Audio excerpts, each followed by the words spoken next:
Welcome back to part 2 guys. So already మీ అందరికీ అర్థమైంది అనుకుంటాను మేము ఎక్కడున్నామో. ఎస్, నాంపల్లికి వచ్చేసాము. ఇక్కడ కనిపిస్తున్న పాము ఉంది కదా, అందులో లోపలికి వెళ్ళాలి. అలా నేను జాలీగా ఎలా ఆడుతున్నానో చూడండి. పాము లోపల ప్రతి కార్నర్స్ అన్ని విగ్రహాలు రైట్ అండ్ లెఫ్ట్ కి చాలా బాగుంది. అండ్ స్టార్టింగ్ నెయ్యి దీపాలు తీసుకొని మనసులో ఉన్న కోరికను కోరుకొని వెలిగించాలి. ఇంతకీ నాంపల్లిలో ఏ దేవుడు ఉంటారో తెలియదు కదా.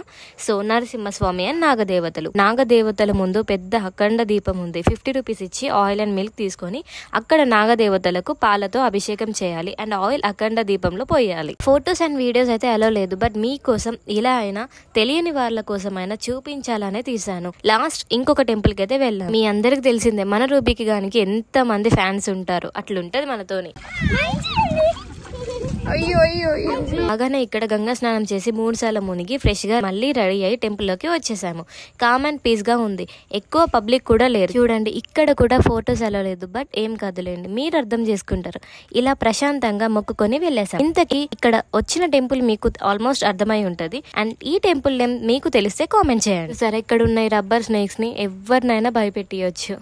ఫైనలీ 4 టెంపుల్స్ ని విజిట్ అయ్యి దర్శనాలు చేస్తూ హ్యాపీగా వెళ్తున్నాం. Bye bye guys, see you in next vlog. Subscribe for more.